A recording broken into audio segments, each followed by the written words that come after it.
ಇಂದು ನಡೆದಿರ್ತಕ್ಕಂಥ 2024-25ನೇ ಸಾಲಿನ SLC ವಾರ್ಷಿಕ ಪರೀಕ್ಷೆಯಲ್ಲಿ ಬಂದಿರತಕ್ಕಂಥ ಒಂದು ಅಂಕದ ಒಂದು ಕಿರು ಉತ್ತರಗಳು ಹಾಗೂ ಬಹು ಆಯ್ಕೆಯ ಪ್ರಶ್ನೆಗಳಿಗೆ ಉತ್ತರಗಳನ್ನು ಈ ಒಂದು ವಿಡಿಯೋದಲ್ಲಿ ನೋಡುತ್ತಾ ಹೋಗೋಣ.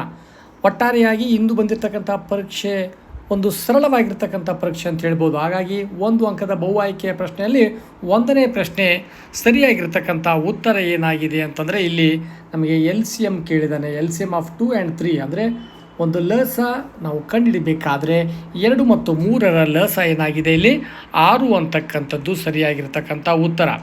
ನಂತರದಲ್ಲಿ ಎರಡನೇ ಪ್ರಶ್ನೆ ಏನಾಗಿದೆ, ಇಲ್ಲಿ ಚರಾಕ್ಷರಗಳಿಗೆ ಸಂಬಂಧಪಟ್ಟಿರ್ತಕ್ಕಂಥ ಒಂದು ಪ್ರಶ್ನೆ ಆಗಿದೆ.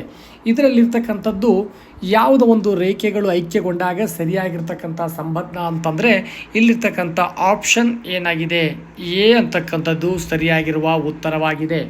ಆಪ್ಷನ್ ಎ ಸರಿಯಾಗಿರ್ತಕ್ಕಂಥ ಉತ್ತರವಾಗಿದೆ. ನಂತರ ಮೂರನೇ ಪ್ರಶ್ನೆಯನ್ನು ನೋಡಿದಾಗ ಇದು ಒಂದು ಮೂರನೇ ಪ್ರಶ್ನೆಯಿಂದ ಕ್ವಾಡ್ರಾಟಿಕ್ ಇಕ್ವೇಷನ್ಗೆ ಸಂಬಂಧಪಟ್ಟಿರ್ತಕ್ಕಂಥದ್ದು. ಈ ಕೆಳಗಿನವುಗಳಲ್ಲಿ ಯಾವುದು ಒಂದು ವರ್ಗ ಸಮೀಕರಣ ಅಂತ ಹೇಳಿದಾಗ ಇಲ್ಲಿ ನಾವು 4 ಆಪ್ಷನ್ಗಳನ್ನು ನೋಡಿದಾಗ ಸರಿಯಾಗಿರ್ತಕ್ಕಂಥ ಆಪ್ಷನ್ ಏನಾಗಿದೆ, ನಮಗೆ ಡಿ ಅಂತಕ್ಕಂಥದ್ದು ಏನಾಗಿದೆ, ಡಿ ಅಂತಕ್ಕಂಥದ್ದು x² minus plus 3x plus 4 ಅಂತಕ್ಕಂಥದ್ದು ಸರಿಯಾಗಿರುವ ಉತ್ತರವಾಗಿದೆ. ಇನ್ನು 5ನೇ ಪ್ರಶ್ನೆಯನ್ನು ತೆಗೆದುಕೊಂಡಾಗ ಈ 5ನೇ ಪ್ರಶ್ನೆಯಲ್ಲಿ ತೆಗೆದುಕೊಂಡಾಗ ನಮಗೆ ಏನು ಅನ್ನಿಸ್ತದೆ, ಇವುಗಳಲ್ಲಿ ಯಾವುದು ಯಾವಾಗಲೂ ಸಮರೂಪ ಆಕೃತಿಗಳು, in the following the shapes which are always similar ಅಂತಂದಾಗ ಇಲ್ಲಿರ್ತಕ್ಕಂಥ ಒಂದನೇ ಆಪ್ಷನ್ ಏನಾಗಿದೆ, ಎ ಆಪ್ಷನ್ ಅಂತಕ್ಕಂಥದ್ದು ಏನಾಗಿದೆ, ಎನಿ 2 ಈಕ್ವಿಲೇಟ್ರಲ್ ಟ್ರಯಾಂಗಲ್ಸ್ ಅಥವಾ ಯಾವುದೇ 2 ಸಮಬಾಹು ತ್ರಿಭುಜಗಳು ಪರಸ್ಪರ ಸಮರೂಪಿಗಳಾಗಿರುತ್ತವೆ ಅಂತಕ್ಕಂಥದ್ದು. ನಂತರದಲ್ಲಿ 5ನೇ ಪ್ರಶ್ನೆ, ಇಲ್ಲಿ 5ನೇ ಪ್ರಶ್ನೆ ಏನಾಗಿದೆ ಅಂತಂದರೆ the volume of shapes of radius R unit sees. ಇಲ್ಲಿ ನಾವು ಘನಫಲವನ್ನು ಕಂಡುಹಿಡಬೇಕು, ಗೋಳದ ಘನಫಲವನ್ನು ಕಂಡುಹಿಡಿತಕ್ಕಂಥದ್ದು. ತ್ರಿಜ್ಯ ಆರ್ ಆದಾಗ ಗೋಳದ ಘನಫಲವನ್ನು ಕಂಡುಹಿಡಬೇಕಾದ್ರೆ ಗೋಳದ ಘನಫಲದ ಸೂತ್ರ ಈಗಾಗಲೇ ಗೊತ್ತಿದೆ ತಮಗೆ, 4/3πr³ ಅಂತಕ್ಕಂಥದ್ದು. ಆಪ್ಷನ್ ಏನಾಗಿದೆ, ಇಲ್ಲಿ ಬಿ ಆಪ್ಷನ್ ಸರಿಯಾಗಿರ್ತಕ್ಕಂಥ ಉತ್ತರವಾಗಿದೆ ಎಂದು ನಾವು ಹೇಳಬಹುದು.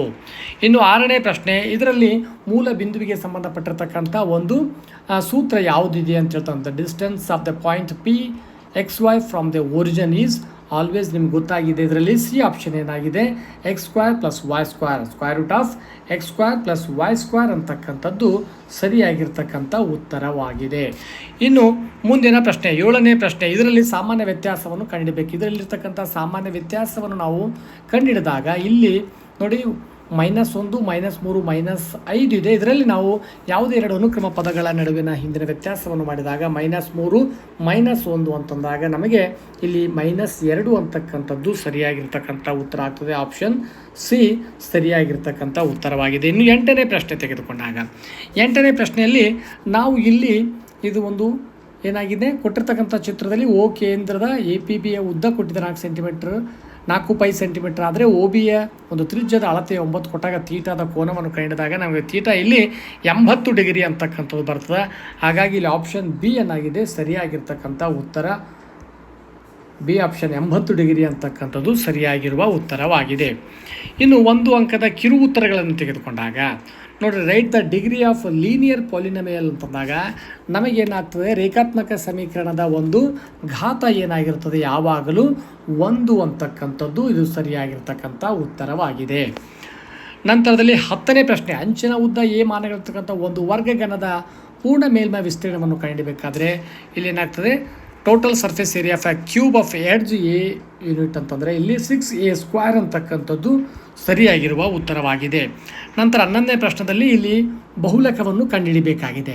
ಕೊಟ್ಟಿರ್ತಕ್ಕಂಥ ಒಂದು ಆವೃತ್ತ ವಿತರಣಾ ಕೋಷ್ಟಕದಲ್ಲಿ ಬಹುಲಕದ ವರ್ಗಾಂತರವನ್ನು ಕಂಡುಹಿಡಬೇಕು. ಬಹುಲಕ ಏನಾಗಿದೆ, ಇಲ್ಲಿ ನಮಗೆ ಏನು ಕಾಣಿಸ್ತದೆ, ಬಹುಲಕ ಅಂದ 8 ಆಗಿದೆ. 8ರ ಒಂದು ವರ್ಗಾಂತರದ ಗಾತ್ರ ಏನಾಗಿದೆ, 3ರಿಂದ 5 ಅಂತಕ್ಕಂಥದ್ದು ಇಲ್ಲಿ ನಮಗೆ ಉತ್ತರ ಬರ್ತದೆ.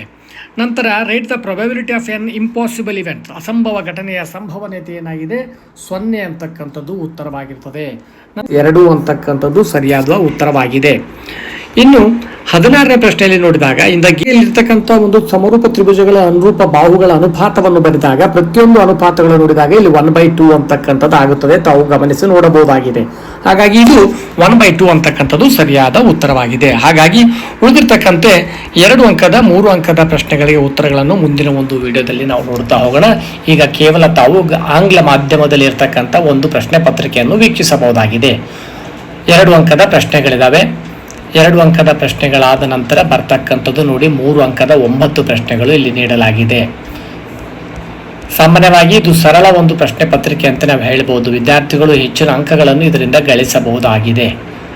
ಈಗ 4 ಅಂಕದ 4 ಪ್ರಶ್ನೆಗಳು, 4 ಅಂಕದ 4 ಪ್ರಶ್ನೆಗಳಾದ ನಂತರ ಕೊನೆಯದ್ದು 5 ಅಂಕದ ಒಂದು ಪ್ರಶ್ನೆ ಇದೆ, ನೋಡ್ತಾ ಹೋಗ್ಬೋದು. ಒಟ್ಟಾರೆಯಾಗಿ 38 ಅಂಕಗಳಿಗಿರ್ತಕ್ಕಂಥ ಈ ಒಂದು ಪ್ರಶ್ನೆ ಪತ್ರಿಕೆ, 38 ಪ್ರಶ್ನೆಗಳು, ಒಟ್ಟು 80 ಅಂಕಗಳಿಗೆ ಇರ್ತಕ್ಕಂಥ ಪ್ರಶ್ನೆ ಪತ್ರಿಕೆ ಸುಲಭವಾಗಿದೆ ಅಂತಕ್ಕಂಥ ಭಾವನೆ ಎಲ್ಲ ವಿದ್ಯಾರ್ಥಿಗಳಿಂದ ಮೂಡಿ ಬಂದಿದೆ. ಹಾಗಾಗಿ ವಿದ್ಯಾರ್ಥಿಗಳೇ, ಮುಂದಿನ ವಿಡಿಯೋದಲ್ಲಿ ಇವುಗಳಿಗೆ ಸಂಬಂಧಪಟ್ಟಿರ್ತಕ್ಕಂಥ ಇನ್ನೂ ಉತ್ತರಗಳನ್ನು ನೋಡೋಣ. ಧನ್ಯವಾದಗಳು.